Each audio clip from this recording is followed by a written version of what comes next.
কি ব্যাপার, কি হলো? আপনি আমাকে চড় মারলেন কেন? তো কি করব, তোকে আমি চুমু খাবো নাকি? তোর কত বড় সাহস, তুই আমার গায়ে টাচ করেছিস কেন? তোকে আমার গায়ে টাচ করার সাহস কে দিয়েছে? ও আচ্ছা, এই ব্যাপার। আসলে লোকে ঠিকই বলে, আপনাদের মতো মেয়ে মানুষদের কখনোই সহযোগিতা করতে নেই। আপনাদের মতো মেয়ে মানুষদের যদি কখনো কেউ সহযোগিতা করতে চায়, তাহলে আপনারা সেটাকে সহজভাবে নিতে পারেন না, আরও উল্টো চারটা কথা শুনিয়ে দেন। চুপ করবে? এসব মার্কা ছেলে, তোদের মতো ছেলেদেরকে আমার খুব ভালো করেই চেনা আছে। তোরা সব সময় মেয়েদের গায়ে হাত দেওয়ার জন্য অজুহাত খুঁজিস, কিভাবে মেয়েদের গায়ে হাত দেওয়া যায়, বুকে পেটে কোমরে। এই madam, stop, stop this nonsense. কিসব আবালের মতো কথা বলে যাচ্ছেন? আপনাকে কে বলেছে আমরা সবসময় মেয়েদের গায়ে হাত দেওয়ার ধান্দা খুঁজি? আমি যদি এই মুহূর্তে আপনাকে না ধরতাম, তাহলে তো আপনি এই কাদামাটিতে পড়ে যেতে না যেতেই তারপর আপনার এই সুন্দর চেহারার কি অবস্থা হতো, সেটা একবার ভেবে দেখেছেন? যা ইচ্ছে তাই হইতো, কিন্তু তোকে কে বলেছে আমার গায়ে হাত দেওয়ার কথা? আমি কি তোকে একবারও বলেছি আমাকে সাহায্য করতে? বলিনি তো। তুই তো নিজেই এসে আমাকে সাহায্যের নামে রেপ করার চেষ্টা করছিস। এই জন্যই লোকে বলে মেয়েদেরকে কখনো সহযোগিতা করতে হয় না। মেয়েদেরকে সহযোগিতা করলে ওরা সব সময় উল্টারও চারটা কথা শুনিয়ে দেয়, যেটা আমি এখন শুনলাম। তো কি করব তোকে আমি শুনি? ইচ্ছে করে এসে মেয়েদের গায়ে হাত দিবি? তোকে কি আদর করব নাকি? কথাটা বলতে দেরি হলো, কিন্তু নীল সোজা মেয়েটার ঠোঁটে ঠোঁট ডুবিয়ে দিতে দেরি করলো না। প্রায় 2 মিনিট ধরে মেয়েটার ঠোঁটে কিস করলো আর তারপর ছেড়ে দিয়ে বলল, এই তো, এবার তো আমাকে আদর করার শখ মিটেছে, তাই না? এবার আপনি দয়া করে এখান থেকে কেটে পড়ুন, তা না হলে কিন্তু এতক্ষণ আমার ভালো রূপটা দেখেছেন, এবার আমি আপনাকে আমার খারাপ রূপটা দেখিয়ে দেব। কি করলি তুই এটা? তুই আমাকে কিস করলি? এত বড় সাহস তোকে কে দিয়েছে? তুই জানিস আমি কে আর কি আমার পরিচয়? আপনি একটা মেয়ে, এর চাইতে বড় পরিচয় আমার জানার প্রয়োজন নেই। আপনি এখন দয়া করে এখান থেকে আসতে পারেন। আমি আপনার সঙ্গে কোনো কথা বলতে চাইছি না। প্লিজ, আপনি এখান থেকে আসুন, আমার মেজাজ খারাপ করবেন না। এদিকে নেহার মেজাজ আছে 360 ডিগ্রি অ্যাঙ্গেলে গরম হয়ে আছে, তাই সে তৎক্ষণাৎ নীলের গালে ঠাস ঠাস করে আরো কয়েকটা চড় বসিয়ে দিয়ে তারপর বলল, তোকে এইভাবে আদর করতে মন চাইছিল, ইতর বদমাস ফাজিল মার্কা ছেলে কোথাকার। এই বলে নেহা সেখান থেকে চলে গেল। আর এদিকে নীল নিজেকে ঠিক করে নিয়ে তারপর বাইক নিয়ে ভার্সিটির উদ্দেশ্যে রওনা দিল। তো ভিউয়ার্স, চলুন, গল্পের তো অনেক দূর পর্যন্ত চলে আসা হলো, এবার গল্পের নায়ক নায়িকার পরিচয়টা দিয়ে দেওয়া যাক। এতক্ষণ যে দুটো ছেলে মেয়ের কথোপকথন আপনারা শুনতে পেলেন, তারাই হলো আমাদের এই গল্পের নায়ক আর নায়িকা। আমাদের গল্পের নায়িকা নেহা ইসলাম এই বছরই পড়াশোনা শেষ করে ভার্সিটির প্রফেসর হিসেবে নিযুক্ত হয়েছে। আর আমাদের গল্পের নায়ক নীল চৌধুরী, সে শহরের নামকরা বিজনেসম্যান রাহুল চৌধুরীর একমাত্র ছেলে। এবছর অনার্স ফাইনাল ইয়ারে পড়াশোনা করছে। তো ভিউয়ার্স, চলুন কথা না বাড়িয়ে মূল গল্পে ফিরে আসি। আর বাকি কথা না হয় আপনাদেরকে গল্পের মধ্যেই জানিয়ে দেব। নীল ভার্সিটিতে এসে ক্যাম্পাসে বসে তার বন্ধুদের সঙ্গে বেশ কিছুক্ষণ আড্ডা দিল। আর তারপরে ক্লাসরুমে চলে এলো। ক্লাসে এসে কিছুক্ষণ পরে প্রিন্সিপাল স্যার একটা মেয়েকে নিয়ে ক্লাসরুমের ভিতরে প্রবেশ করলো। নীল মেয়েটাকে দেখে একদম হতবাক, কারণ একটু আগে যে মেয়েটার সঙ্গে তার ঝামেলা হয়েছিল এই মেয়েটা এখানে। কিন্তু এই মেয়েটা এখানে কি করছে? তখনই হঠাৎ তার চিন্তার অবসান ঘটিয়ে দিয়ে প্রিন্সিপাল স্যার বলে উঠল, ডিয়ার স্টুডেন্ট, এ হলো নেহা ইসলাম, আমাদের ভারতের নতুন প্রফেসর, তোমাদের ম্যাথ টিচার। আজ থেকে উনি তোমাদের ম্যাথ ক্লাস নেবেন। তোমরা সবাই ওনার সঙ্গে পরিচিত হয়ে নাও। আমি আসছি। এই বলে প্রিন্সিপাল স্যার সেখান থেকে চলে গেল। আর তখন নেহা এক এক করে সবার পরিচয় নিতে লাগলো। সবার শেষে নীলের পালা আসলো। তখনই নেহা নীলকে বলল, এই ছেলে, কি ব্যাপার? তুমি তোমার পরিচয় দিচ্ছ না কেন? চুপচাপ বসে আছো কেন? পরিচয়টা কিভাবে দেব ম্যাডাম, যদি একটু কাইন্ডলি বলে দিতেন তাহলে ভালো হতো। তুমি তো বড্ড বেয়াদব। রাস্তায় আমার সঙ্গে বেয়াদবি করেছো, তাতেও তোমার ইচ্ছে মেটেনি, এখন ক্লাসরুমে এসে বেয়াদবি করছো। তুমি এক্ষুনি ক্লাসরুম থেকে বেরিয়ে যাও। আমি তোমার মতো বেয়াদব ছেলেকে ক্লাস করাবো না। ম্যাডাম প্লিজ, আপনি ওর সাথে এভাবে কথা বলবেন না। আপনি যদি ওর সঙ্গে খারাপ আচরণ করেন তাহলে হয়তো আপনার এই ভার্সিটিতে চাকরি করাটাই দুষ্কর হয়ে উঠবে, কারণ আপনি জানেন না ওর পরিচয় কী। চুপ করো তুমি। আমি তোমার সঙ্গে কথা বলছি না। আর সে যাই হোক, তাকে আমি কোনো পরোয়া করি না। আমি এখানে নিজের যোগ্যতায় চাকরি পেয়েছি, কারো সুপারিশে নয়। সো আমি কাউকে পরোয়া করি না। ম্যাডাম, এখানে উপস্থিত সবাই খুব ভালো করে জানে আপনি নিজের যোগ্যতায় এখানে চাকরি পেয়েছেন, কিন্তু আপনি হয়তো এটা জানেন না যে এই ভার্সিটির চাকরি করতে হলে আপনাকে নীলের সঙ্গে কোনো খারাপ ব্যবহার করা যাবে না। সে আপনার সঙ্গে হাজারটা খারাপ আচরণ করলেও আপনাকে সেটা মানিয়ে নিয়েই এখানে চাকরি করতে হবে। ও তাই নাকি? কিন্তু আমি সেটা করব না। আমি এখানে যতদিন চাকরি করছি বা করব, ততদিন আমি আমার মতো করেই থাকবো। আমি কারোর বাপের টাকায় কেনা চাকর নই। হেই স্টুডেন্ট, স্টপ। এটা আমার ব্যক্তিগত কেস, এখানে তোমরা ঢুকো না প্লিজ। এই বেয়াদব, আমি তোর কাছে তোর পরিচয় জিজ্ঞাসা করেছি, তোর কাছে লেকচার শুনতে আসিনি। আমি নীল। আর কিছু জানার থাকলে ভার্সিটির প্রত্যেক স্টুডেন্টের কাছে জিজ্ঞাসা করে জেনে নেবেন। তোর বাবা মা কি তোকে কোনো শিক্ষা দেয়নি টিচারের সঙ্গে কিভাবে কথা বলতে হয়, দাঁড়িয়ে কথা বলতে হয়? আর তুই বসে বসে কেন কথা বলছিস? এই ম্যাডাম ভালোভাবে কথা বলুন। এখানে আমি পড়াশোনা করতে এসেছি, আমার বাবা মা এখানে পড়াশোনা করতে আসেনি। সো আমার বাবা মা জেনে কোনো কথা বলবেন না, তাহলে কিন্তু আমি আপনাকে এত সহজে ছেড়ে দিব না, কথাটা মাথায় রাখবেন। আজ প্রথম দিন বলে তোকে ছেড়ে দিলাম, তবে মনে রাখিস এই কথাগুলোর জবাব আমি তোকে হাড়ে হাড়ে বুঝিয়ে দেব। তখন বুঝবি আমি নেহা কি জিনিস। এই বলে নেহা ক্লাস করাতে শুরু করলো। ভার্সিটির ম্যাথ টিচার। ক্লাস শেষ হলে নেহা ক্লাসরুম থেকে বের হয়ে সোজা নিজের কেবিনে চলে গেল। নেহা ক্লাসরুম থেকে বের হয়ে চলে যাওয়ার কিছুক্ষণ পরে নীল সোজা প্রিন্সিপালের কেবিনে চলে গেল আর প্রিন্সিপালকে উদ্দেশ্য করে বলল, স্যার, নতুন ম্যাডামকে অঙ্ক পড়িয়েছে, আমি কিছুই বুঝতে পারিনি। ম্যাডামকে বলে দেবেন একটু ভালো করে আমায় বুঝিয়ে দিতে। কি বলো তুমি? নেহা ম্যাথের ভালো স্টুডেন্ট ছিল, সে খুব ভালোভাবে অঙ্ক পড়াতে পারে। তাছাড়া সে এর আগেও অনেকগুলো টিউশন করা হয়েছে। তারপর তো একটা স্টুডেন্ট টিমেতে খুব ভালোভাবে রেজাল্ট করে, আর তুমি বলছো তুমি তার অঙ্ক বুঝতে পারোনি? স্যার, যদি বুঝতে না পারি তাহলে কি করবো আপনি বলেন। ঠিক আছে, কোনো ব্যাপার না। নেহাকে আমি বলে দেব তোমাকে একটু ভালো করে বুঝিয়ে দিতে। আর তাছাড়া তুমি চাইলে নেহার কাছে ম্যাথ টিউশন করতে পারো, তাহলে খুব ভালোভাবে বুঝতে পারবে। নীল তখন কোনো কথা না বলে চুপচাপ সেখান থেকে বের হয়ে চলে আসলো।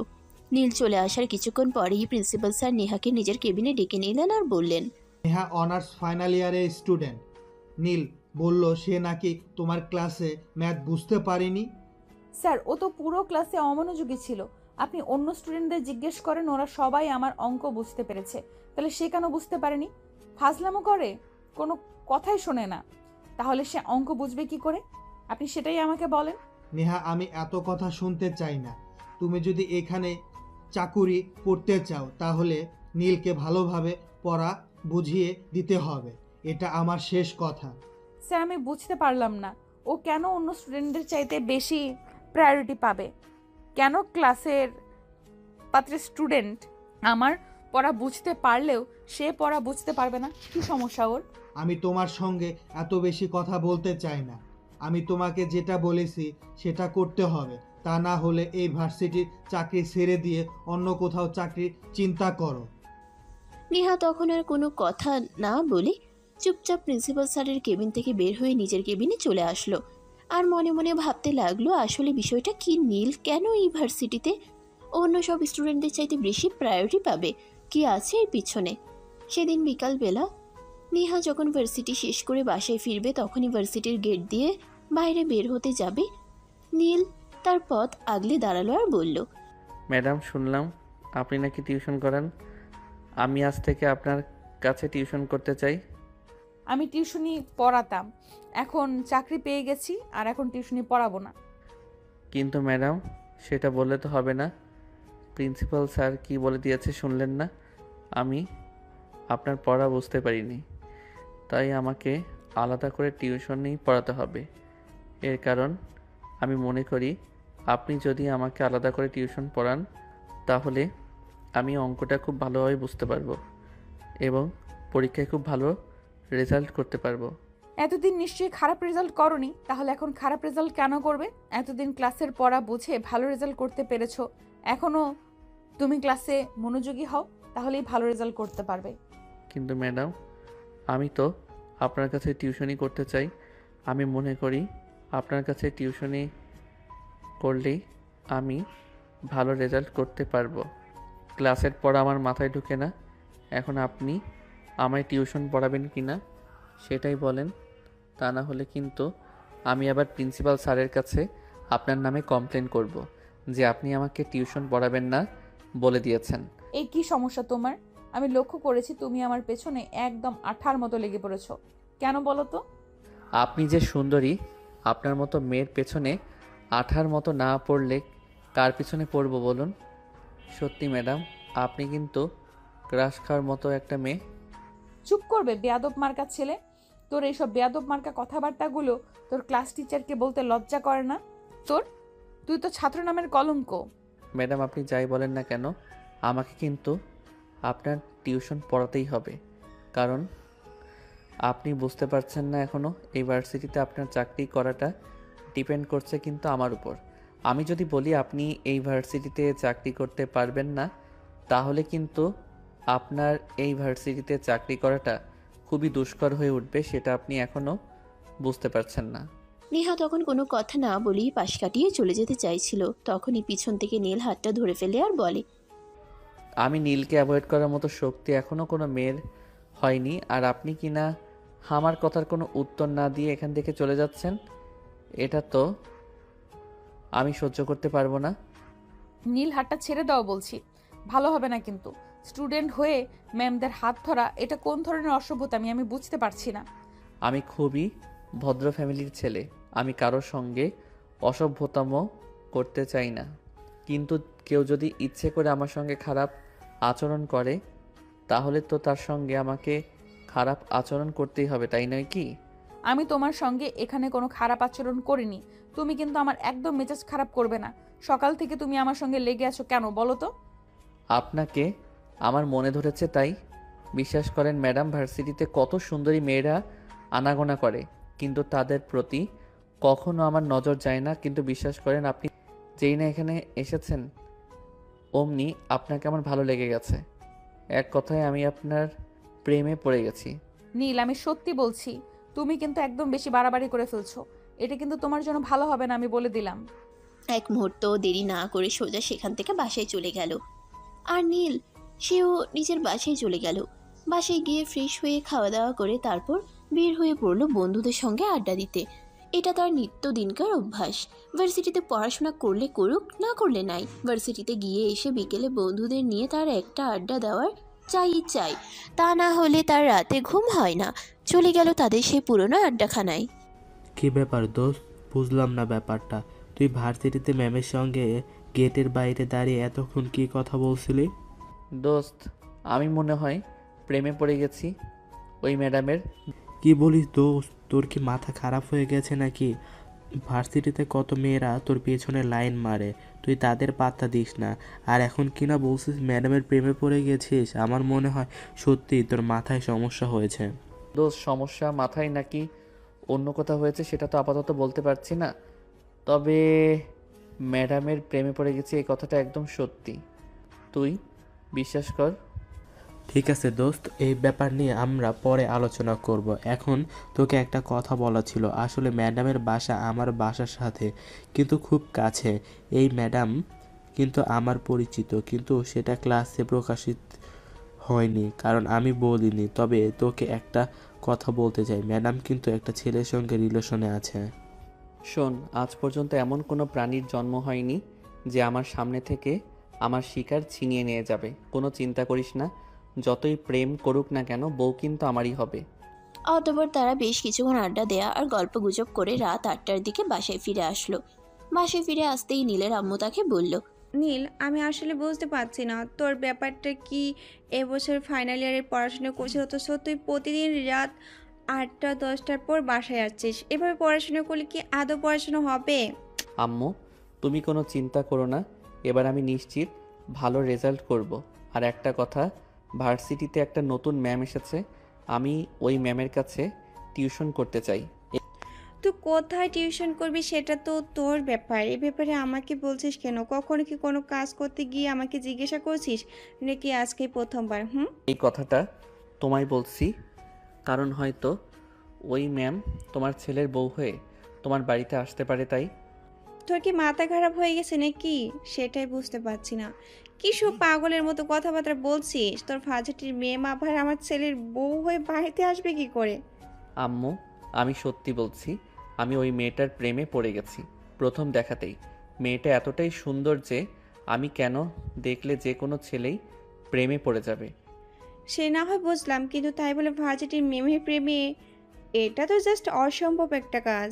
বাবা, আমি তোকে রিকোয়েস্ট করে বলছি, এসব ফাজলামো মার্কা কাজকর্ম বাদ দিয়ে এবার পড়াশোনায় মনোযোগ দিয়ে। কারণ তুই খুব ভালো করে জানিস তোর বাবা কিন্তু অনার্স কমপ্লিট করার পরে তোকে বিজনেসে জয়েন করবার বলে চিন্তা ভাবনা করছে। কেন তোমরা অযথাই আমাকে ঝামেলায় পড়াতে চাইছো বলো? আমি তো বিজনেস করতে চাই না, আমি ম্যাথ নিয়ে পড়াশোনা করছি, আমি ম্যাথের টিচার হতে চাই। তোমাকে ম্যাথ নিয়ে পড়াশোনা করতে দেওয়া হয়েছে শুধুমাত্র এই কারণে যাতে তুমি বিজনেসের হিসাব কিতাব খুব ভালোভাবে বুঝতে পারো, তাই? তাছাড়া অন্য কোনো কারণ নেই তোমাকে এই বিষয়ে পড়তে দেওয়ার পিছনে। সো তুমি এসব ফালতু চিন্তা মাথা থেকে ফেলে দাও এবং আমরা যেটা বলছি সেটাই করো। আমরা তোমার মা বাবা, তোমার ভালোর জন্যই এইসব কিছু করছি। হ্যাঁ, আমার স্বাধীনতায় হস্তক্ষেপ করছো, পড়াশোনা আমি করছি, আর সিদ্ধান্ত তোমরা নেবে এটা হতেই পারে না।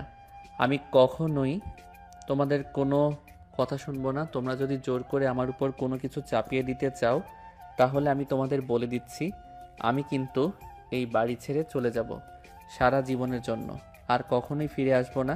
এই কথা বলতে বলতে নীল সিঁড়ি দিয়ে উপরে উঠে চলে গেল। তার আম্মুকে আর কোনো কথা বলার সুযোগই দিল না। সে রুমে গিয়ে সোজা মোবাইল নিয়ে বসে পড়ল আর মোবাইলে গেম খেলতে শুরু করলো। এভাবেই চলে তার প্রতিটা দিন। পড়াশোনায় সে একদমই অমনোযোগী, কিন্তু পরীক্ষার সময় কিভাবে যে কোনো রকম পাশ করে যায় সেটা আল্লাহই খুব ভালো জানে। এর পরের দিন সকালবেলা ঘুম থেকে উঠেই নীল ফ্রেশ হয়ে রেডি হয়ে নাস্তা না করে বাইক নিয়ে বাসা থেকে বের হয়ে যাচ্ছিল। তখনই পেছন থেকে তার আম্মু বলল, কি ব্যাপার নীল, নাস্তা না করে চলে যাচ্ছিস কেন? আমি এত সকালবেলা ঘুম থেকে উঠে তোদের জন্য নাস্তা বানিয়েছি, আর তোরা কেন নাস্তা না করে বাসা থেকে বের হয়ে যাবি? আম্মু, আজ আমার ক্ষুধা নেই, আমি কিছু খাবো না, তোমরা খেয়ে নিও। আর আব্বু ঘুম থেকে উঠলে বলে দিও আমার কিছু টাকার প্রয়োজন, আমার অ্যাকাউন্টে কিছু টাকা পাঠিয়ে দিতে। আমি বুঝি না তুই এত টাকা পয়সা দিয়ে কী করিস? এই তো সেই দিনে আব্বুর কাছ থেকে 50,000 টাকা নিলি, এখন এক সপ্তাহ হয়নি, এর মধ্যে এত টাকা খরচ করছিস তুই? সব সময় আমার কাছ থেকে সব কিছুর হিসাব নিতে আসবে না। আমি তোমাদের সব কিছুর হিসাব দিতে বাধ্য নই। আমি তোমাদের ছেলে, এত টাকা পয়সা আমাদের, তাহলে সেগুলো যদি আমি খরচ না করি তাহলে কে খরচ করবে বলো শুনি? হ্যাঁ ভাইয়া, তুই একদম ঠিক কথাই বলেছিস। ভার্সিটিতে গিয়ে সারাদিন গুন্ডামি করবি, আর ভার্সিটি থেকে এসে তোর বন্ধুদের নিয়ে আড্ডা দিবি, আর বাসায় এসে সারাদিন মোবাইল টিপাটিপি করবি, আর তারপরও তোর প্রতি সপ্তাহে 50,000 টাকা হাত খরচ চাই। তোর মতো নবাবজাদা যেন আর কারো ঘরে জন্ম না নেয়। দেখো রিমি, ঠিক করে কথা বলো। আমার বাবার এত টাকা পয়সা, সেগুলো যদি আমি খরচ না করি তাহলে সেগুলো কে খরচ করবে? আমি কি সেগুলো তোর জামাইয়ের জন্য জমিয়ে রাখতে দেবো নাকি? শোন, আমার জামাই কোনো ভিক্ষুক নয় যে তোদের বাড়ি থেকে যৌতুক পেতে আসবে। আমি তাকে বিয়ে করব, সে সেলফ ডিপেন্ডেন্ট হবে, সে নিজের পাপের টাকারও ধার ধারবে না। বুঝতে পেরেছিস? ও, তার মানে তুই ঠিক করে রেখেছিস তুই কাকে বিয়ে করবি, তাই না? একদমই নয়। আমি তোর মতো নয় যে ভার্সিটিতে গিয়ে শুধু ফালতু টাইম ওয়েস্ট করব। কাল ভার্সিটিতে তুই কি করেছিস আমি সব জেনেছি। এখনো সময় আছে, ভালো হয়ে যা। কেন ভার্সিটির ম্যামের পেছনে পড়েছিস? জানিস তুই এই ম্যাম সম্পর্কে কোনো কিছু? রিমি, একটা কথা ভুলে যাস না, আমি কিন্তু সম্পর্কে তোর বড় ভাই, তাই আমাকে কোনো কথা বলতে হলে আগে 10 বার চিন্তা করে নিবি, তারপর বলবি। আর একটা কথা, আমি কিন্তু তোর থেকে কখনোই কোনো অ্যাডভাইস নিতে চাই না, সো আমাকে কোনো অ্যাডভাইস দেওয়ার চেষ্টা করবি না তুই। অতঃপর রিমিকে আর কোনো কথা বলার সুযোগ না দিয়ে নীল সেখান থেকে বের হয়ে সোজা নেহার বাসার সামনে চলে গেল। সে গতকাল হৃদয়ের কাছ থেকে নেহার বাসার ঠিকানা নিয়েছিল। নেহা রেডি হয়ে বাসা থেকে বের হবে, তখনই সেখানে নীলকে দেখতে পেল। কি ব্যাপার, তুই এখানে কি করছিস? আর আমার বাসার ঠিকানা তুই কোথায় পেলি? আপনার বাসার ঠিকানা জোগাড় করাটা আমার জন্য খুব একটা কঠিন। আমি খুব সহজেই আপনার বাসার ঠিকানা জোগাড় করে ফেলেছি। এখন আমি আপনাকে ভার্সিটিতে নিয়ে যাওয়ার জন্য এসেছি। আর বিকেলবেলা আমি ভার্সিটি থেকে সোজা একা নিয়ে আসব। তারপর আপনি আমাকে টিউশন করাবেন আর তারপর আমি বাসায় যাব। তোকে তো আমি বলে দিয়েছি আমি এখন টিউশনি পড়াবো না। আর তাছাড়া আমি কি তোকে বলেছি তুই এখান থেকে আমাকে ভার্সিটিতে নিয়ে যাবি আর নিয়ে আসবি? আমার পায়ে যথেষ্ট শক্তি আছে, আমি হেঁটে হেঁটেই ভার্সিটিতে যেতে পারবো। এই কথা বলে নেহা সেখান থেকে চলে যেতে চাইছিল, কিন্তু নীল তাকে সেটা করতে না দিয়ে নেহার হাত ধরে টান দিয়ে নিজের কাছে টেনে নিল। আর রাস্তার মাঝেই নেহার দুই ঠোঁটে তার দুই ঠোঁট ডুবিয়ে দিল। তারপর চলতে লাগলো প্রায় 5 মিনিট তাদের কিসিং পর্ব। নেহা নিজেকে ছাড়ানোর জন্য অনেক চেষ্টা করছিল, কিন্তু নীলের শক্তির কাছে সে কোনোভাবেই পেরে উঠছিল না। আসলে একটা পুরুষ মানুষের সঙ্গে একটা মেয়ে মানুষ কি করে পেরে উঠবে বলুন? নীল নেহাকে প্রায় 5 মিনিট পর ছেড়ে দিয়ে বলল, এখন তো শুধু এইটুকু করেছি, আর যদি আমার প্রস্তাবে রাজি না হন তাহলে আগেই বাসরটা করে নিতে বাধ্য হব। আশা করি আপনি আমাকে সেটা করতে বাধ্য করবেন না, কারণ আপনারও মান ইজ্জতের লাগবে আর আমারও। তোর সাহস কি করে হলো আমাকে এইভাবে কিস করার? তুই তো আসলে একটা অসভ্য আর নির্লজ্জ একটা ছেলে। আমি আজকে তোর বাবার সঙ্গে কথা বলবো, যেইভাবেই হোক, তারপর তোর ব্যবস্থা করব। এই চেষ্টাটা আপনি ভুলেও করবেন না, তাহলে প্রিন্সিপাল স্যার আপনাকে যেটা বলেছে আপনার সঙ্গে সেটাই হবে। আপনি এই ভার্সিটিতে চাকরি করতে পারবেন না। চাকরি করতে পারবো কি পারবো না সেটা পরের ব্যাপার, কিন্তু আমি তোর সঙ্গে বোঝাপড়াটা করেই নেব, কারণ তোকে ক্ষমা করা যায় না, তুই ক্ষমার অযোগ্য।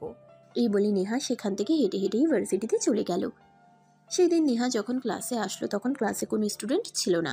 নেহা প্রায় 20 মিনিট একা একাই ক্লাসে বসে রইল, আর তারপরও ক্লাস থেকে বের হয়ে সোজা প্রিন্সিপাল স্যারের কেবিনে চলে গেল। স্যার কি ব্যাপার, অনার্স ফাইনাল ইয়ারের কোনো স্টুডেন্ট নেই কেন? আমি আজ ক্লাসে গিয়ে 20 মিনিট একা একা বসে থেকে তারপর চলে এসেছি।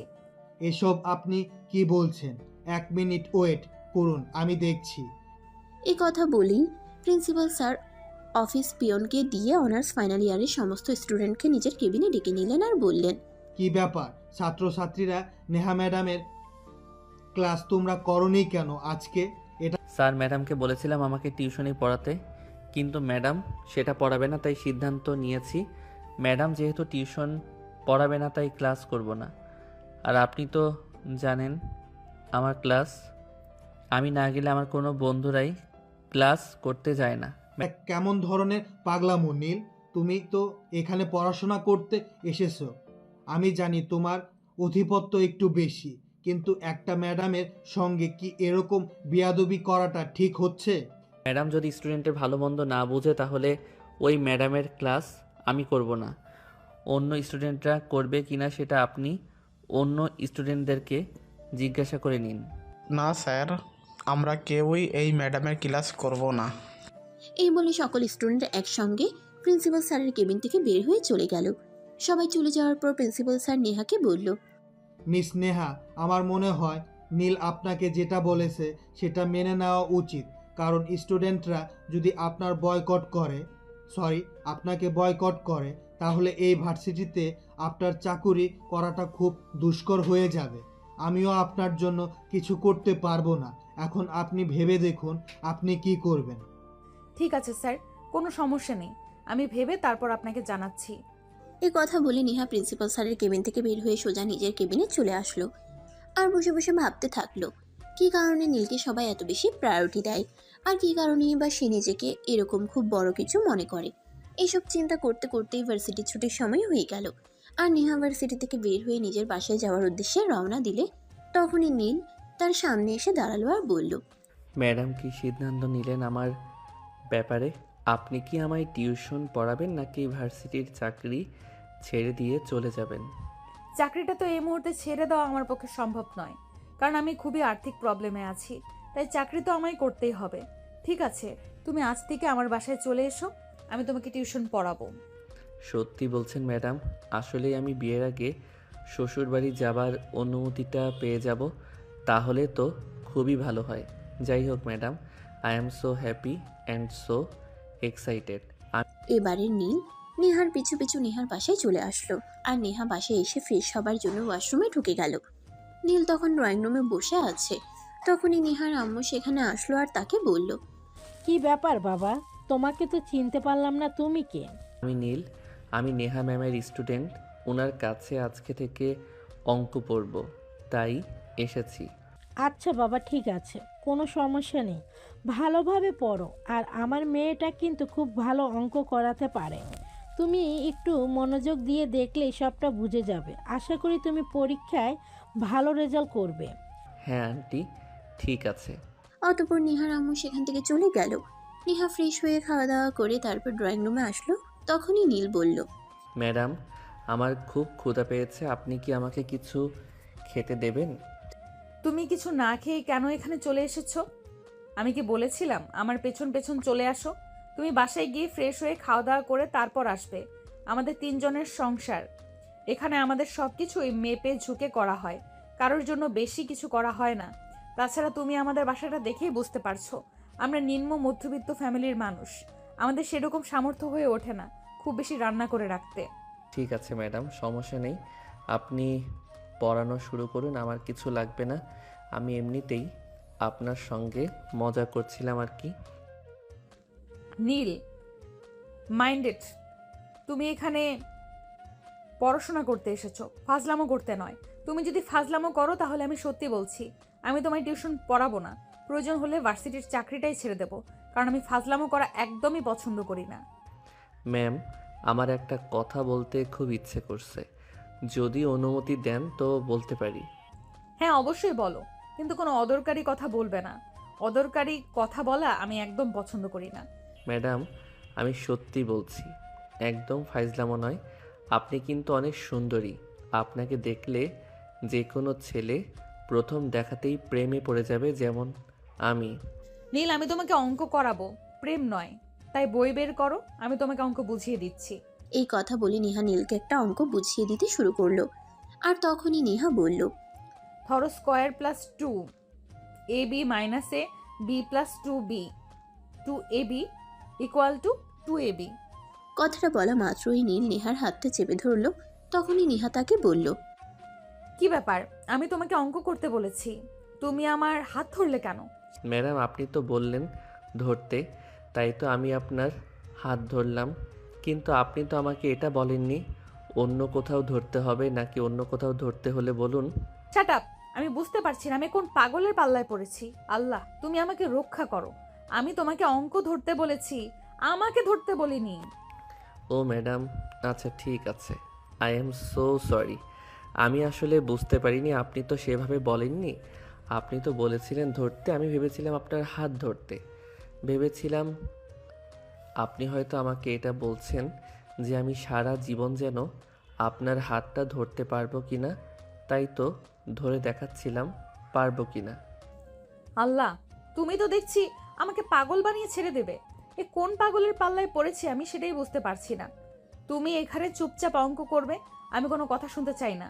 চুপচাপ অঙ্কয় মনোযোগ দাও। এই বলে নেহা নীলকে অঙ্ক বোঝাতে শুরু করলো। নীল কিছু বুঝতে পারলো না কি পারলো না সেটা বোঝা গেল না, কিন্তু সে নেহার দিকে হা করে তাকিয়ে রইল। নেহা যতক্ষণ অঙ্ক পড়াচ্ছিল ঠিক ততক্ষণ নেহা অঙ্ক শেষ হলে নীলকে বলল, আমি 2টো অঙ্ক করে দিয়েছি, আর 2টো অঙ্ক তুমি কাল বাড়ি থেকে করে নিয়ে আসবে, তারপর আমি অবস্থা বুঝে ব্যবস্থা নিব। কথাটা বলে নেহা নীলের দিকে তাকিয়ে দেখলো নীল তার দিকে হা করে তাকিয়ে আছে। এটা দেখে নেহা বলল, কি ব্যাপার নীল, আমি তো তোমাকে কিছু বলেছি, কিন্তু তুমি আমার কথার কোনো উত্তর দিচ্ছ না কেন? হ্যাঁ না মানে ম্যাডাম, আপনি কি বলছেন আমি তো সেটাই বুঝতে পারিনি। আচ্ছা ঠিক আছে, অঙ্ক আমি করে নিয়ে আসবো।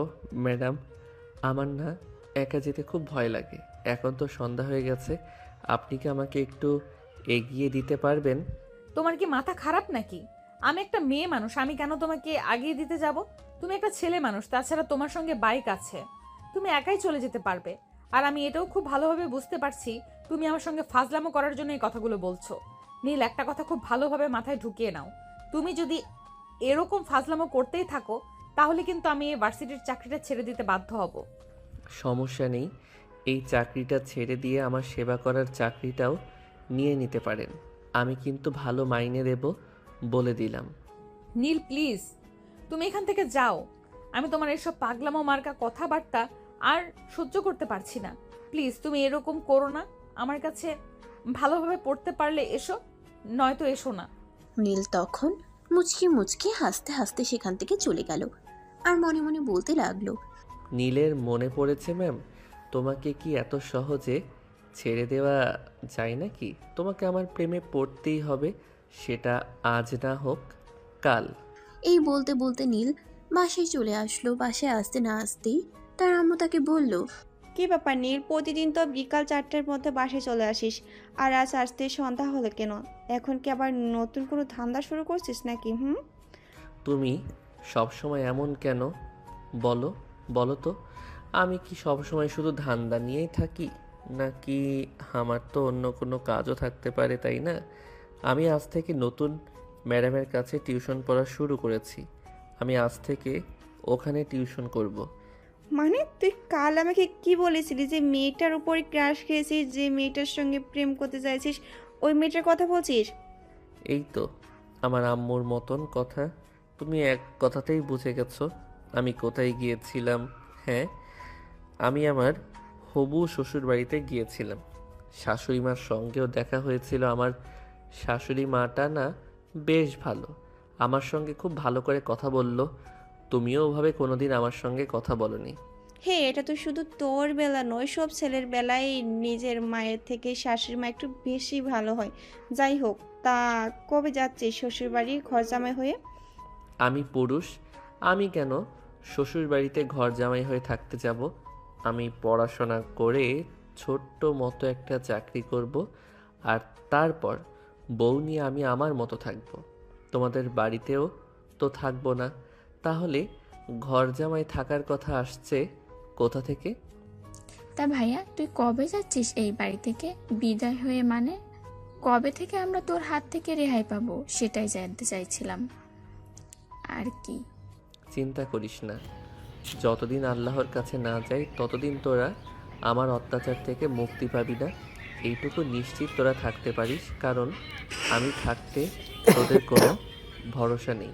হ্যাঁ, সেটা তো আমরা খুব ভালো করেই জানি। তোর মতো আপদ যেখানে আছে সেখানে কেউ শান্তিতে ভালোভাবে থাকতে পারে না।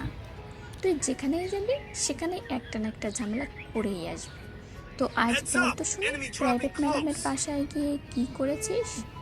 সরাসরি প্রেমের প্রস্তাব দিয়ে এসেছি, আর শাশুড়ি মাকে বলে এসেছি আগামীকাল থেকে যেন আমাকে জামাই আপ্যায়ন করতে রেডি হয়ে থাকে। তুই কবে যাবি তোর শ্বশুরবাড়ি সেটাই বল শুনি। তুই তো সবসময় পটাং পটাং কথা বলিস। নীল, তোকে আমি শেষবারের মতো বলে দিচ্ছি, তুই আমার মেয়েটার সঙ্গে একদম এরকম আচরণ করবি না। আমার মেয়েটা কত লক্ষ্মী, আমার মেয়েটাকে যে বাড়ির লোকেরা বউ হিসেবে পাবে তারা খুব ভাগ্যবান হবে। কারণ আমার মেয়েটা এতটাই লক্ষ্মী যে আমার মেয়েটা আমার ঘরে আসার পর থেকে সব কিছুতেই শুধু উন্নতি হচ্ছে, আর যখন তুই এসেছিলি তখন শুধু অবনতি হচ্ছিল। বুঝতে পারছিস? হয়েছে, আর মিথ্যে বলতে হবে না। আমি খুব ভালো করেই জানি আমার জন্ম হওয়ার পর থেকেই আমার বাবার এত উন্নতি হচ্ছে, আর তোমার মেয়ে সেসব কিছুই না।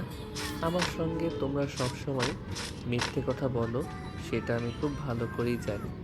যাই হোক, এখন খুব ক্ষুধা লেগেছে, আমাকে কিছু খেতে দাও। আম্মু কেন তোকে খেতে দেবে? তুই না তো শ্বশুরবাড়িতে গিয়েছিলি, তো শ্বশুরবাড়িতে তোকে জামাই আপ্যায়ন করেনি? অন্তত লাথি দিয়ে 2-4টা বসানো অন্তত উচিত ছিল। ঠিক আছে, তাহলে তোর জামাই যখন আমাদের বাড়িতে আসবে তখন আমরা লাঠি দিয়েই আপ্যায়ন করে দেবো না হয়? আমার জামাই কি তোর মতো লাফাঙ্গা নাকি যেটাকে লাঠি দিয়ে আপ্যায়ন করতে হবে? আমার জামাই যথেষ্ট ভদ্র ফ্যামিলির ছেলে। তাছাড়া এইসব কথা তোকে বলছি কেন? তোর মতো লাফাঙ্গাকে এসব কথা বলে কী লাভ? দয়া করে তোরা দুজন ঝগড়া করা বন্ধ কর। আমি তোদের এইসব ঝগড়া ঝাঁটি আর সহ্য করতে পারছি না। প্লিজ আমাকে এইসব কিছু থেকে মুক্তি দিয়ে, আমার কান দুটো একদম থালাপালা হয়ে গেছে। তুমি এসব কথা আমাকে কেন বলছো? তোমার এই লাফাঙ্গা মার্কার ছেলেকে কিছু বলতে পারো না? সে তো সবসময় শুধু শয়তানি ফাজলামি আর ইত্যামি করে থাকে। তাকে কেন একটু ভালো হতে বলতে পারো না? সেটা এখন বড় হয়েছে, বিয়ে করলে 3 বাচ্চার বাপ হয়ে যাবে। যেখানে জানিস আমাকে বিয়ে করালে আমি 3 বাচ্চার বাপ হয়ে যাব, তাহলে এখনও বিয়েটা করার চেষ্টা কেন, দেরি করছিস কেন? আমার বউটাকে কেন আমার ভালোবাসা থেকে বঞ্চিত করছিস? দেখলে তো আম্মু, তোমার ছেলে বিয়ের জন্য একদম দিওয়ানা হয়ে পড়েছে। কেন তোমার ছেলেকে বিয়ে পড়াচ্ছ না? তাড়াতাড়ি বিয়ে করিয়ে উদ্ধার করিয়ে দাও। আমি তো তোর সঙ্গে আর কোনো কথাই বলবো না, কারণ তোদের সঙ্গে কথা বলে আমি কোনোভাবে পেরে উঠবো না। আজ তোর আব্বু বাসায় আসুক, তারপর তোর আব্বুর কাছে আমি সব বলে দেবো। তোমার যা ইচ্ছে তাই করতে পারো, কিন্তু আব্বুর কাছে বলে তুমি বিশেষ কোনো ফল পাবে বলে তো আমার মনে হয় না। কারণ আব্বু তো তোমাদের ছাড়া কারো কোনো কথাই বিশ্বাস করে না, শুধু আমার কথা ছাড়া। এই বলে নীল হাসতে হাসতে সেখান থেকে সোজা নিজের রুমে চলে গেল। আর রুমে গিয়ে ব্যাগপত্র বিছানার উপর রেখে দিয়ে সেখানে শুয়ে ঘুমিয়ে পড়ল। রাত আনুমানিক 10টার মতো বাজে। তার ছোট বোন তাকে ডাকতে এসেছে খাবার খাওয়ার জন্য। আর রুমে ঢুকেই রিমি দেখতে পেল সারাটা রুম একদম অগোছালো, বলতে গেলে একদম গরুর ঘরের মতো হয়ে আছে। রিমি তখন নীলকে ঘুম থেকে ডেকে তুলল আর বলল, এই নিজের রুমটাকে একটু গুছিয়ে রাখতে পারিস না? এটা রুম নাকি গরুর ঘর? গরুর ঘর সেটা তুই নিজের চোখে দেখতে পাচ্ছিস না? আমাকে কেন জিজ্ঞাসা করছিস? এতই যখন তোর চোখে বাজে তাহলে একটু গুছিয়ে দিলেই তো পারিস। আমি তো চাকর নই যে তোর রুম গুছিয়ে দেব। নিজের রুমটা নিজেই গুছিয়ে রাখতে পারিস না, আবার আমাকে কেন বলছিস?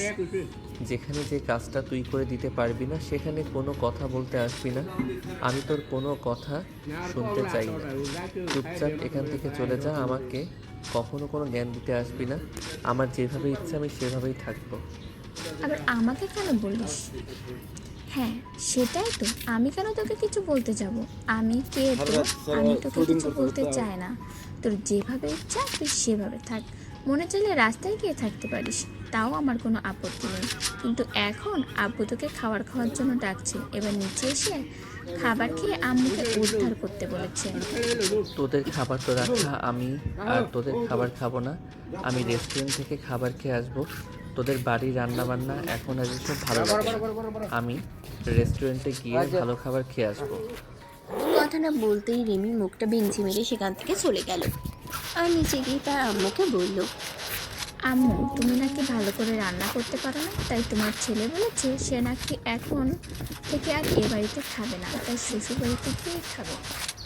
এই শোন, ও কি বলেছে আমি সব শুনছি। আমাকে আর বানিয়ে বানিয়ে মিথ্যা বলতে হবে না। তুই গিয়ে চুপচাপ খাবারটা খেয়ে ঘুমিয়ে পড়। আজ তোর আব্বু বাড়িতে আসুক, হয় তোরা দুজনেই বাড়িতে থাকবি, নয়তো আমি তোদের এইসব নিত্য ঝামেলা আমার আর ভালো লাগে না। ভালো কথা বলতে গেলে দোষ। আমি কোথায় ভালো কথা বলতে গেলাম, সেখানে তুমি কি না আমাকে এই কথা শোনাচ্ছ? এই বলে রিমিও সেখান থেকে মুখটাকে ভেঙচি মেরে চুপচাপ নিজের রুমে চলে গেল। এদিকে একটু পরেই নীল ডাইনিং টেবিলে খাবার খেতে আসলো। তখনই তার আম্মু তাকে বলল, কিরে এখন কেন এখানে এসেছিস? একটু আগেই তো বলছিলি তুই আর বাসায় খাবার খাবি না, রেস্টুরেন্ট থেকে খাবার খেয়ে আসবি, তাহলে কেন এখানে আসছিস? তোমার মেয়ে তোমাকে এসব কথা বলেছে? তোমার মেয়ে আমাকে একদম সহ্য করতে পারে না, সব সময় আমার পিছনে লেগে থাকে। আমি এই কথাগুলো একদম বলিনি। আমার খুব ক্ষুধা লেগেছে, আগে খাবার দাও তো দেখি। আমার মেয়ে কেন আমাকে বলতে যাবে? আমি নিজেই এখান থেকে শুনতে পাচ্ছিলাম, কারণ তুই কথাগুলো এতটা জোরে বলেছিলি তাই আমি শুনতে পাচ্ছিলাম।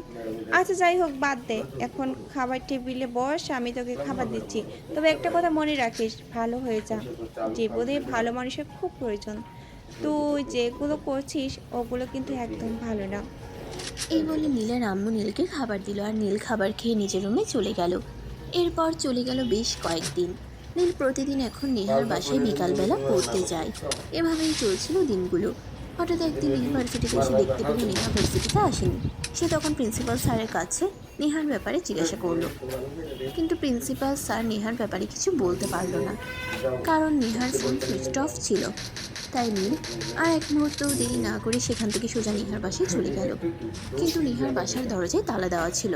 নীল বুঝতেই পারছিল না কি হয়েছে, এখানে নেহারা কোথায় গেল। তাই সে পাশের ফ্ল্যাটের একজনকে জিজ্ঞাসা করলো। তখন উনি বলল, গত রাতে হঠাৎ নেহার আম্মু খুব অসুস্থ হয়ে পড়ে, তাই নেহা আর তার ছোটো বোন তার আম্মুকে নিয়ে হসপিটালে গেছে, কিন্তু কোন হসপিটালে গেছে এটা কেউ বলতে পারবে না। এই কথা শুনে নীলের মাথা অনেকটাই খারাপ হয়ে গেল। সে ভাবতেই পারলো না হঠাৎ করে কি এমন হয়ে গেল যাতে রাতে হসপিটালে চলে যেতে হলো। আর সবচাইতে অবাক করা বিষয়, কেউই এটা জানে না যে তারা কোন হসপিটালে গেছে। নীলার মাথা কোনো কাজ করছিল না। সে কিভাবে নেহার ঠিকানা খুঁজে পাবে, সে পাগলের মতো শহরের প্রত্যেকটা হসপিটালে খোঁজ নিতে লাগলো, কিন্তু কোথাও তাদের খোঁজ পেল না।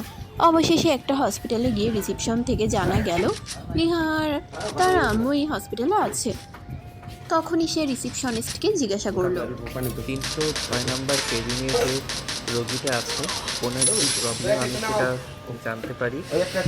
ওনার দুটো কিডনি ড্যামেজ হয়ে গেছে। ইমার্জেন্সি কিডনি ডোনেট করতে না পারলে ওনার খুব বড় প্রবলেম হয়ে যাবে। ওনার মেয়ের সঙ্গে কথা বলে জানতে পারলাম কিডনি কেনার মতো কোনো টাকা ওনাদের কাছে নেই। অপারেশন করা তো দূরের কথা, তাছাড়া এমন অন্য কাউকে খুঁজে পাচ্ছে না যারা কিডনি ডোনেট করতে পারে। পেশেন্টের ব্লাড গ্রুপ কি সেটা কি আপনি জানেন? হ্যাঁ, আপনি 1 মিনিট ওয়েট করুন, আমি রিপোর্ট দেখে জানাচ্ছি আপনাকে। এই বলে মেয়েটা রিপোর্টের ফাইলগুলো দেখতে থাকলো, আর দেখা শেষ হলে সে নীলকে বলল, ওনার ব্লাড গ্রুপ AB নেগেটিভ। এই গ্রুপের কিডনি পাওয়া আমাদের জন্য খুবই দুষ্কর। আমরা এই কিছু হসপিটালে খোঁজ নিয়েছি, কিন্তু কোথায় এরকম কিডনি পাওয়া যায়নি। যাই হোক, আপনি এবার আমাকে এটা বলুন তো যে ওনার অপারেশন করাতে কত টাকা খরচ পড়বে? এই তো প্রায় 3 লাখ টাকার কাছাকাছি, কিন্তু উনি মেয়ের সঙ্গে কথা বলে জানতে পারলাম ওনাদের এখানে 3 লাখ টাকা তো অনেক দূরে কথা, 30,000 টাকা ম্যানেজ করা অনেক কষ্টসাধ্য ব্যাপার।